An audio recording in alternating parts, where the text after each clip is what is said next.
नमस्ते, मैं हूँ दीक्षा चौहान श्री विश्वनाथ आईएएस एकेडमी से। हम एटम्स का फर्स्ट पार्ट डिस्कस कर चुके हैं, जिसमें हम एटम्स के बारे में डिस्कस कर चुके हैं। सबसे पहले एटम के बारे में किसने बात की? डाल्टन ने। उसके बाद जे थॉमसन का मॉडल आया था। उसके बाद रदरफोर्ड ने एक एक्सपेरिमेंट किया था जिसमें न्यूक्लियस की डिस्कवरी की थी, पर वो भी एक तरह से फेल हो गए थे, उनके भी कुछ फेलियर्स थे। तो आज हम डिस्कस करेंगे बोहर का मॉडल, और जो कि सबसे मॉडर्न और जो हम अभी तक बल्कि जिसको यूज़ कर रहे हैं, जिसके पोस्टुलेट्स को, उसको हम डिस्कस करेंगे आज, है ना। और फिर डिस्कस करेंगे हम कि इसके अंदर और क्या होता है। इसके अंदर इलेक्ट्रॉन्स होता है, प्रोटॉन्स होता है, न्यूट्रॉन्स होता है, ठीक है। तो वो एटॉमिक नंबर क्या होता है, एटॉमिक मास क्या होता है, वो डिस्कस करेंगे आज सब कुछ, ठीक है। तो सबसे पहले बोहर मॉडल ऑफ एटम, इसमें क्या बोला इन्होंने देखो, रदरफोर्ड का मॉडल याद करो। रदरफोर्ड के मॉडल में एक्सपेरिमेंट क्या था? सबसे पहले अल्फा पार्टिकल को जब पास किया गया एक थिन गोल्ड फॉइल के थ्रू, तो वहाँ से क्या आपको ऑब्जर्वेशन आपकी थी और आपके रिजल्ट क्या वहाँ से निकले? तो वहाँ से पता चला कि जो एटम है, एटम के अंदर मैक्सिमम स्पेस कैसा होता है? एम्प्टी होता है, खाली होता है, ठीक है, क्योंकि मैक्सिमम अल्फा पार्टिकल सीधे पास हो रहे थे विदाउट डिफ्लेक्टिंग, है ना। तो उससे मालूम पड़ा कि मैक्सिमम जो स्पेस होता है inside an atom, that is empty. दूसरा क्या पता चला? दूसरा पता चला हमें कि वेरी फ्यू ऑफ जब अल्फा पार्टिकल स्कैटर कर रहे थे, इधर उधर भाग रहे थे, बिल्कुल थोड़े से अल्फा पार्टिकल, तो उससे हमें क्लियर हो गया कि कुछ तो अंदर पॉजिटिव है, पर जो पॉजिटिव है अंदर वो बिल्कुल छोटे स्पेस को घेरे हुए है, क्योंकि बिल्कुल very few alpha particle deflect through small angles. फिर 12,000 में से एक अल्फा पार्टिकल क्या हुआ? बिल्कुल वो स्ट्राइक होके 180 डिग्री में अपना पाथ उसने रिट्रेस कर लिया था ना, जिस पाथ से वो गया था उसी पाथ को उसने रिट्रेस वापस किया था। तो इससे हमें क्या पता चला कि जो बिल्कुल छोटे पोजीशन पे, वो बिल्कुल छोटे से प्लेस पे, वो जो आपके पास में न्यूक्लियस है, कुछ पॉजिटिव चार्ज है, उस पे पूरे के पूरे एटम का होल मास जो है वो कॉन्सेंट्रेट हुआ है उस छोटी सी जगह पे। पूरा का पूरा एटम का मास जो है वो सारा वहीं पे ही कॉन्सेंट्रेटेड है, जिसकी वजह से वहाँ से जो अल्फा पार्टिकल है, जिसका मास इतना ज़्यादा है, जिसका वेट इतना ज़्यादा है, वो बिल्कुल टक्कर खा के अपनी पोजीशन पे वापस आ रहा है। तो वहीं पे पूरा मास जो है वो कॉन्सेंट्रेटेड है उसका, ठीक है। पर उनका भी फेलियर क्या था कि he can not explain the stability of atom. Atom stable कैसे है? अगर इलेक्ट्रॉन किसी न्यूक्लियस के आसपास रिवॉल्व कर रहे हैं, तो वो रिवॉल्व कर कैसे रहे? क्योंकि रिवॉल्यूशन उसको करना है अगर सर्कल में, तो सर्कल में चेंज करेगा, हर जगह पे वेलोसिटी चेंज करेगा, क्योंकि डायरेक्शन हर जगह पे चेंज करेगा। और जब वेलोसिटी चेंज करेगा हर जगह पे, तो जिसकी वजह से एक एक्सेलरेशन उसको मिल रहा होगा, और जब एक्सेलरेशन मिल रहा होगा तो किसी एनर्जी की ज़रूरत है, फोर्स की ज़रूरत है। तो बाहर से तो कोई उसको फोर्स नहीं लगा रहा हर पॉइंट पे, तो कैसे हो रहा है? वो अपनी एनर्जी लूज करेगा, जिसमें से वो रेडिएशन निकालेगा हर पॉइंट पे। रेडिएशन निकालेगा तो हर सर्कल छोटा होता रहेगा और at last it will fall on the nucleus और एटम, जिसकी वजह से डिस्ट्रॉय हो जाएगा।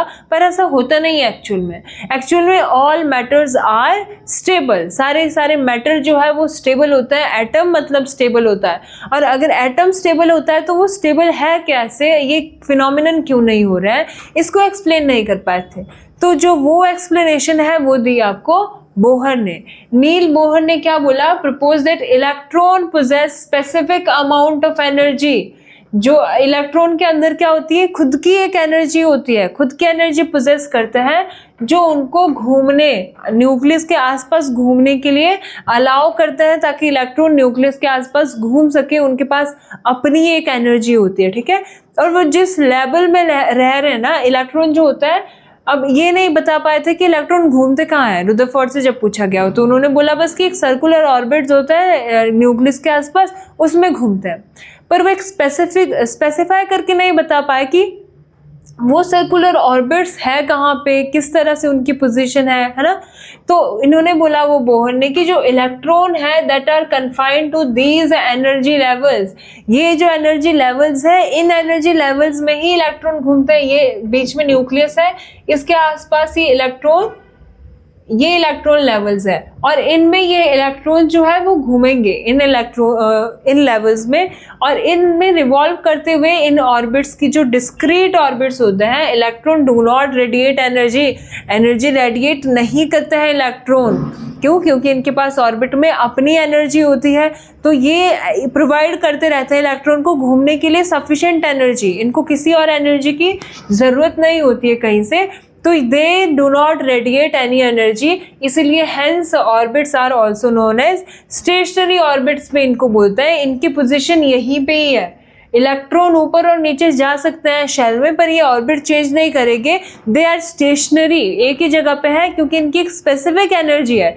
जो बीच न्यूक्लियस के पास है इसके पास थोड़ी कम एनर्जी है, जो और ऊपर है उसके पास थोड़ी ज़्यादा एनर्जी है। इसकी एनर्जी कितनी होती है? -13 पॉइंट समथिंग होती है, 6 होती है ना, इलेक्ट्रॉन वोल्ट एनर्जी होती है। और इसकी थोड़ी और कम हो जाती है, -3.2, है ना, इतनी हो जाती है। तो ये क्या होती है? ऊपर जाते जाते एनर्जी इंक्रीज करती रहती है, सॉरी ये बड़ी हो गई है ना, ये कम थी ये बड़ी हो गई, माइनस में है ना। तो हमेशा, और माइनस में क्या होती है? देखो, कोई भी अगर आपके पास में ऑर्बिट है ना, और कोई भी ऐसा मोशन है जो सर्कुलर मोशन होता है, जैसे आप अर्थ का मोशन देख लो सन के अराउंड, मून का देख लो अर्थ के अराउंड, तो ये मोशन कैसा है? सर्कुलर मोशन है। और हर सर्कुलर मोशन में अगर हम निकालेंगे उसकी एनर्जी, ऑर्बिट की एनर्जी, वो हमेशा नेगेटिव निकलेगी। किसी भी बाउंड स्टेट में जो एनर्जी होती है ना, जो वो बंधा हुआ है, बाउंड है वो उस चीज़ से, है ना, तो उसमें जो एनर्जी निकलती है वो नेगेटिव निकलती है। तो हर एनर्जी लेवल की अपनी अपनी एनर्जी होती है, इसकी कम होगी, थोड़ी ज़्यादा होगी, थोड़ी ज़्यादा होगी। इलेक्ट्रॉन को उतनी, अगर इस इलेक्ट्रॉन को यहाँ से यहाँ जाना है या इसको यहाँ से यहाँ जाना है, तो इनको उन एनर्जी लेवल के बराबर एनर्जी चाहिए होगी अगर उसमें रहना है तो, है ना। तो अगर वो उसमें पहुंच गया तो उसके बाद सस्टेन करके वही एनर्जी लेवल उसको रखेगा, मतलब इलेक्ट्रॉन एनर्जी रेडिएट नहीं करते हैं घूमते हुए, इसीलिए स्टेबल है। तो देखो, स्टेबिलिटी ऑफ जो एक एटम की स्टेबिलिटी है वो बोहर ने बता दी इन पोस्टुलेट से, ठीक है। तो as we move away from the nucleus the energy of this orbit increase progressively, increase करती है इनकी एनर्जी जैसे जैसे हम यहाँ से दूर जाते हैं। अच्छा, जो ये एनर्जी लेवल्स है, जो ये शेल्स है, इनके नाम कुछ दिए गए हैं। तो जो सबसे पहली शेल है उसको बोला n = 1, जिसके लिए वैल्यू है। जो पहली शेल है n = 1 है, उसमें जो इसका नाम क्या है? इसको बोलते हैं K शेल, है ना, K शेल इसको बोलते हैं सबसे पहले वाली को। जिसके लिए n की वैल्यू 2 है उसको बोलते हैं L शेल, जिसके लिए n की वैल्यू 3 है उसको बोलेंगे M शेल, और जिसके लिए n की वैल्यू 4 है उसको बोलेंगे N शेल। तो इस तरह से एंड सो ऑन चलता रहेगा आगे, है ना, K L M N O P Q, है ना। इस तरह से ये शेल्स जैसे जैसे बढ़ती रहेगी, इसके नाम भी K L M N से चेंज करते रहेंगे आगे। अगला देखो,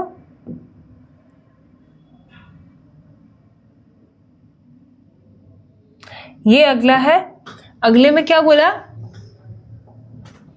जब ट्रांसफर होगा इलेक्ट्रॉन का, जैसा कि मैं बता रही हूं आपको, transfer of an electron from one orbit to another always accompanied with absorption of और इमिशन ऑफ एनर्जी। मान लो इलेक्ट्रॉन को इस ऊंचे वाली शेल से नीचे वाली शेल को जाना है, ये बड़े वाली है ना, क्योंकि n = 3 है, n = 2 है। अगर इलेक्ट्रॉन को 3 से 2 पे जाना है तो अब इसको क्या, इसकी एनर्जी तो ज़्यादा होगी क्योंकि ज़्यादा ऊपर है ये शेल, इसकी एनर्जी कम होगी, तो इसको ज़्यादा एनर्जी से कम एनर्जी पे जाना है।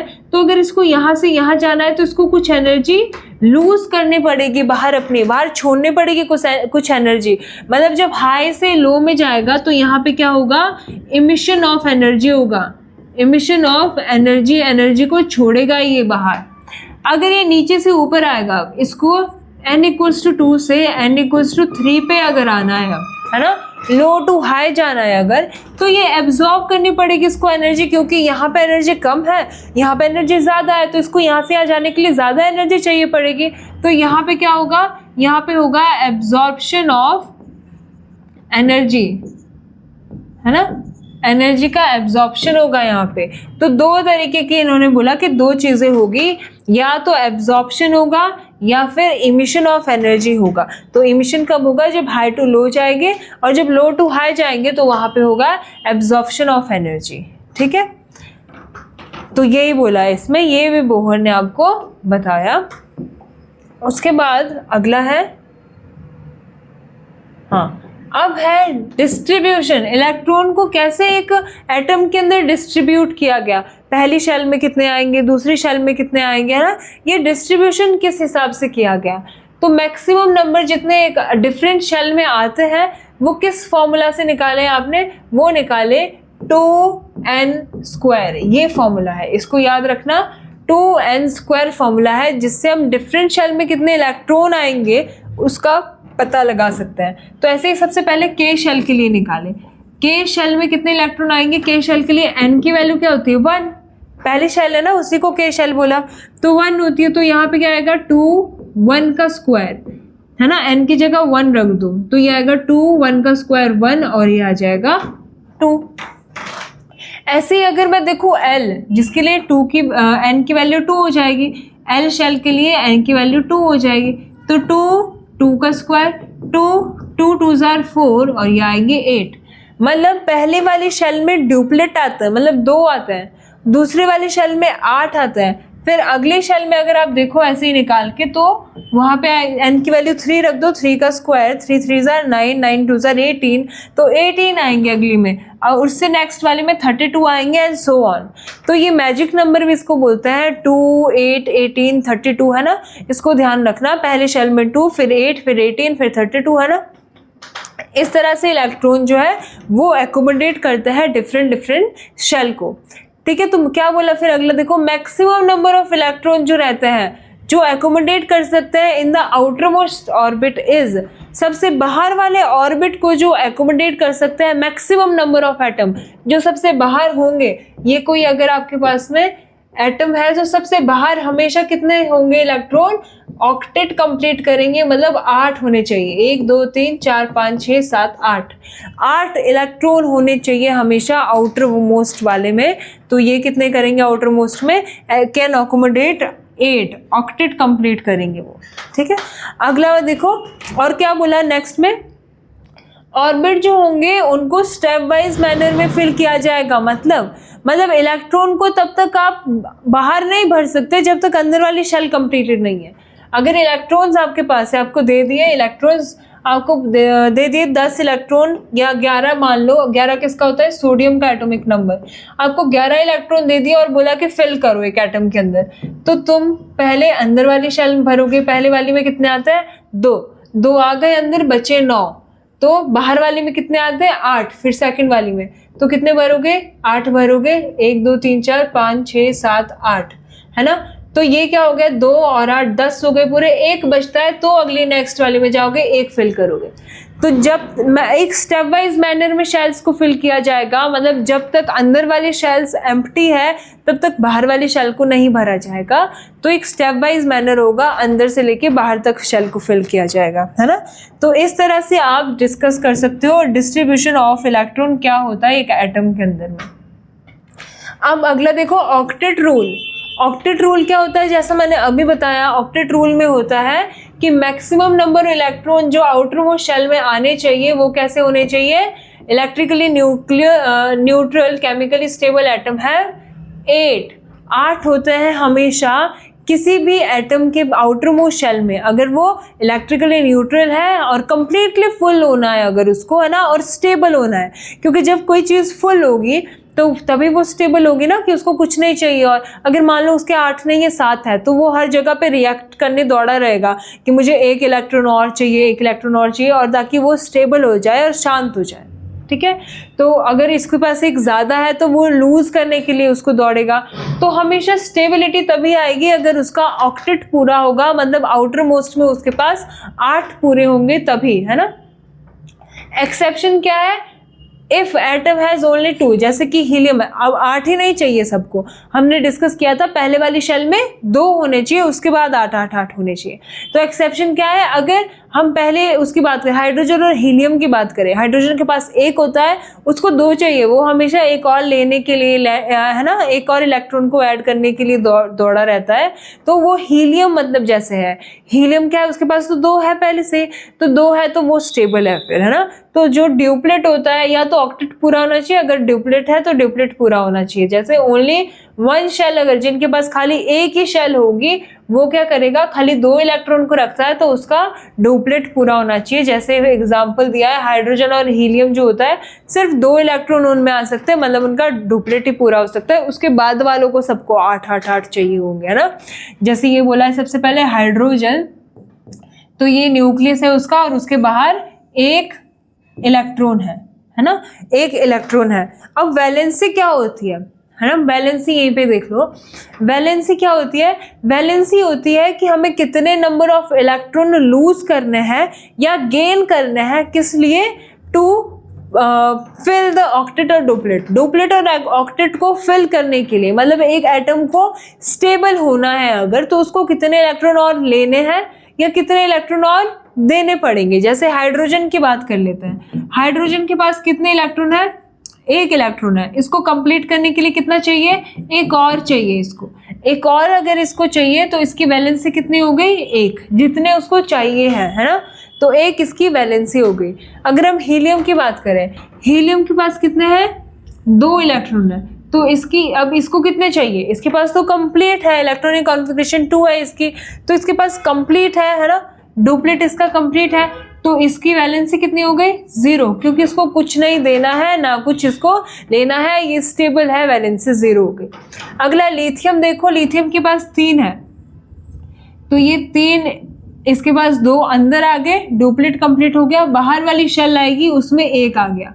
अब इसको चाहिए कितना है, देखो अब या तो ये ले सकता है 7 ऐड कर सकता है, 8 बनाने हैं ना इसको बाहर वाले में, तो या तो ये 7 लेगा या एक ये और काम कर सकता है कि इस एक वाले को ही लूज कर दे, जो बाहर वाली में है उसी को लूज कर देगा। अगर लूज कर देगा ये तो ये अंदर वाली फुल रहेगी, है ना, फुल्ली फिल्ड रहेगी, अंदर वाली फुल्ली फिल्ड रहेगी तब भी तो स्टेबल ही रहेगा।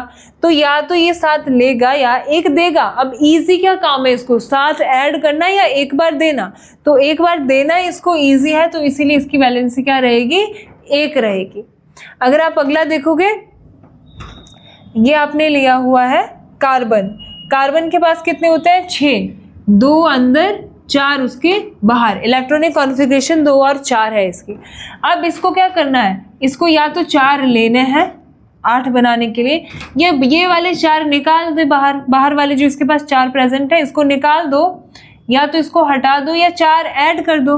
तो ये कुछ भी कर सकता है, दोनों में से 4 ले भी सकता है 4 दे भी सकता है, क्योंकि दोनों में एनर्जी सेम लग रही है, तो इसकी वैलेंसी 4 हो गई आपके पास। अगला देखोगे नाइट्रोजन, नाइट्रोजन के पास कितने हैं, नाइट्रोजन की इलेक्ट्रॉनिक कॉन्फ़िगरेशन होती है 7, मतलब 2 अंदर है 5 बाहर है, तो अब या तो ये 5 दे सकता है स्टेबल होने के लिए ताकि अंदर वाले में 2 बच जाए, या फिर 3 ले सकता है, या तो 5 हटा देगा या 3 ऐड कर देगा।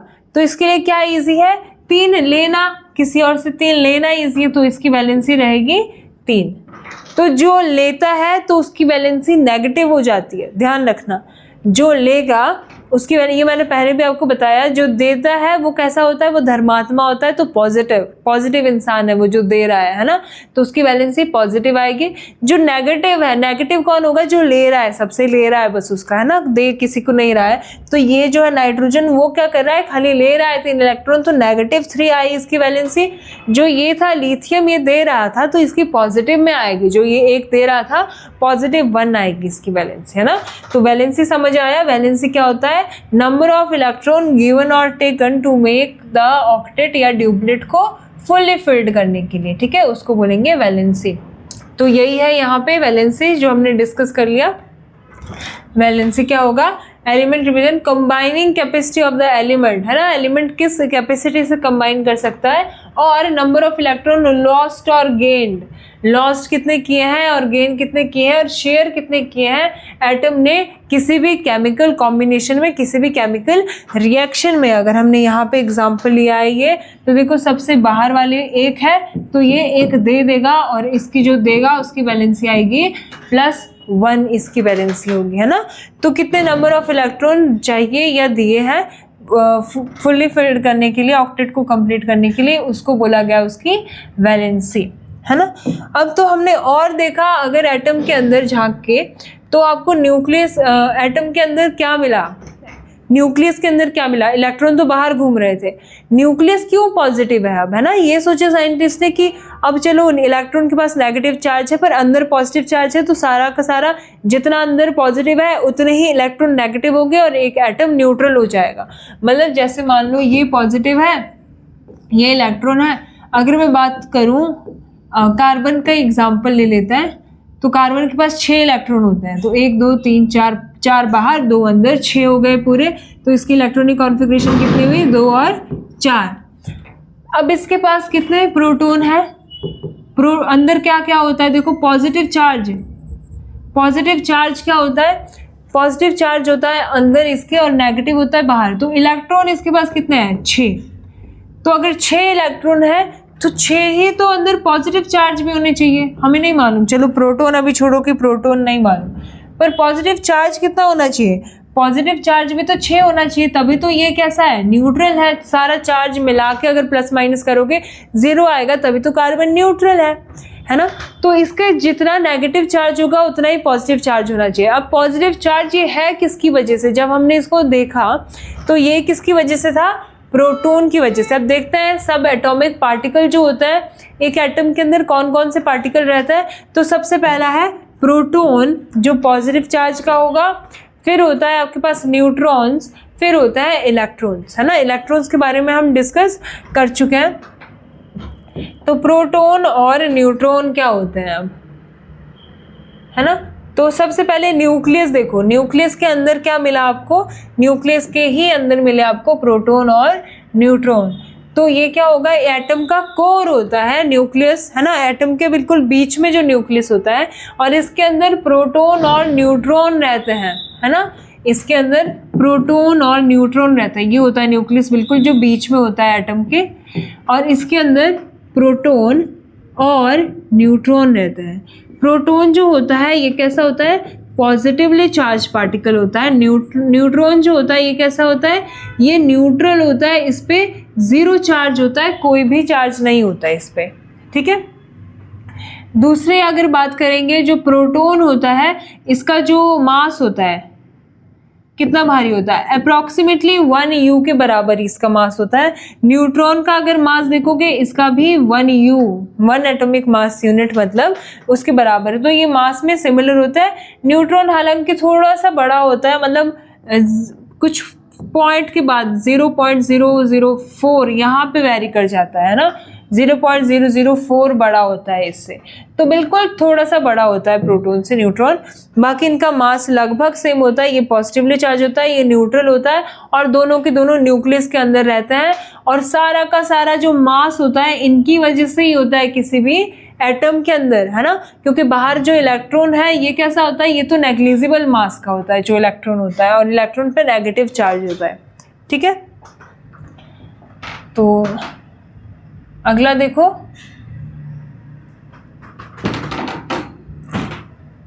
अगला आपके पास में है द इलेक्ट्रॉन्स, है ना। इलेक्ट्रॉन्स क्या होंगे, इलेक्ट्रॉन्स होंगे छोटे छोटे डेंसर इलेक्ट्रॉन जो होता है वो मूव अराउंड द न्यूक्लियस। आपको मालूम है न्यूक्लियस के आसपास ये घूमते रहता है इलेक्ट्रॉन, है ना। ये बीच में न्यूक्लियस है, इसके आसपास घूमते रहेंगे। और ये कैसे होता है, ये होता है नेगेटिवली चार्ज पार्टिकल होता है। और इसका मास कैसा होता है, इसका मास होता है 9.1 × 10⁻31 kg, इतना कम होता है, बिल्कुल नेग्लिजिबल मास होता है इनका, ठीक है। Much smaller than proton and neutron. Proton और न्यूट्रॉन तो बहुत बहुत ज़्यादा छोटे होते हैं ये, और नेगेटिवली चार्ज होता है। और सिमिलर जितने प्रोटॉन होते हैं उतने ही इलेक्ट्रॉन होते हैं, जिसकी वजह से एक एटम जो होता है वो न्यूट्रल हो जाता है। फिर आपके पास है एटॉमिक नंबर क्या होता है और एटॉमिक मास क्या होता है ना। तो एटॉमिक नंबर क्या होता है, कितने प्रोटॉन प्रेजेंट है न्यूक्लियस के अंदर, है ना। Number of proton present inside the nucleus is called its atomic number, है ना। अब प्रोटॉन में उतने ही होता है जितने इलेक्ट्रॉन होता है, तभी तो आपका क्या हुआ, 0 हो गया ना। क्योंकि मैंने अभी बताया आपको कि प्रोटॉन अगर बाहर 2 इलेक्ट्रॉन है, 2 नेगेटिव चार्ज है, तो 2 ही पॉजिटिव होने चाहिए, 2 ही पॉजिटिव होने चाहिए, तभी तो इस पे जो चार्ज होगा वो 0 होगा पूरा का पूरा, ठीक है। तो पर हम प्रोटोन क्यों बोल रहे हैं यहाँ पे, नंबर ऑफ प्रोटॉन्स प्रेजेंट। हम इसको ऐसे भी तो डिफाइन कर सकते हैं फिर, जब दोनों बराबर है प्रोटॉन और इलेक्ट्रॉन, कि नंबर ऑफ इलेक्ट्रॉन प्रेजेंट भी तो बोल सकते हैं। पर इलेक्ट्रॉन क्या होता है, इलेक्ट्रॉन कम या ज़्यादा हो सकता है, क्योंकि इलेक्ट्रॉन कभी गेन हो रहा है, कभी इलेक्ट्रॉन लूज हो रहा है। पर proton they stay inside the nucleus and the number of proton remain same, constant रहता है प्रोटॉन के नंबर, ये चेंज नहीं होता है। पर न्यूक्लियस जो आपके इलेक्ट्रॉन्स है बाहर, इलेक्ट्रॉन जो है वो चेंज होते रहता है, कभी लूज कर दिया कभी गेन कर दिया, तो बढ़ते घटते रहेंगे, पर प्रोटॉन चेंज नहीं करेगा। इसलिए हम डिफाइन करते हैं इसको, number of protons present inside the nucleus, उसको बोलेंगे एटॉमिक नंबर। जैसे यहाँ पे प्रोटॉन कितने हैं, 2 है, तो ये कौन सा है, हीलियम है। हीलियम का एटॉमिक नंबर क्या है, 2 होगा, दूसरे नंबर पे आया ना। सिमिलरली अगर मैं बात करूँ सोडियम, सोडियम के पास प्रोटॉन कितने होंगे, 11वें नंबर पे आता है, तो एटॉमिक नंबर हुआ 11। तो 30 तक तो आपको एटॉमिक नंबर्स मालूम होने चाहिए एलिमेंट्स के, ठीक है। और कौन कौन से आते हैं, hydrogen, helium, lithium, beryllium, boron, है ना। इस तरह से आपको 30 तक तो याद होने चाहिए कम से कम, है ना, ठीक है। और इसको कौन से सिंबल से रिप्रेजेंट करते हैं, इसको Z से रिप्रेजेंट करता है। तो मैं क्या लिख सकती हूँ यहाँ पे, अगर मैं लिख रही हूँ Z = 2, तो मतलब मैं बात कर रही हूँ हीलियम की, कि हीलियम का जो एटॉमिक नंबर है दैट इज 2। अगला देखो, एटॉमिक मास क्या होता है। एटॉमिक मास होता है, जो मास किस वजह से हुआ है एक एटम का, न्यूक्लियस की वजह से। और न्यूक्लियस में कौन रहते हैं, न्यूट्रॉन और प्रोटॉन, अभी बात की। तो एटॉमिक मास क्या होगा, defined as the sum of number of proton and neutron. Proton और न्यूट्रॉन के जोड़ जो होता है अंदर, जो सम होता है प्रोटॉन और न्यूट्रॉन का, उसको हम बोलते हैं, न्यूक्लियस के अंदर जो होता है उसको बोलते हैं एटॉमिक मास। बस उनके सम को, नंबर के सम को, ठीक है। तो ये क्या हुआ, sum of number of proton and neutron inside the nucleus is called atomic mass. जैसे न्यूक्लियस के अंदर प्रोटॉन कितना है, अगर मैं हीलियम की बात करती हूँ, चलो हीलियम के पास प्रोटॉन कितना है, 2, और न्यूट्रॉन कितना है, 2, और इलेक्ट्रॉन भी कितना है, 2। तो ये तो इलेक्ट्रिकली तो न्यूट्रल हो गया, +2 -2, और ये 0 हो जाएगा। पर न्यूट्रॉन तो चलो न्यूट्रल है, 0 इस पे चार्ज है, इसका कुछ फर्क नहीं पड़ रहा है, पर मास पे इसका फर्क पड़ रहा है। एटॉमिक मास को हम डिनोट करते हैं ए से इसको लिखते हैं।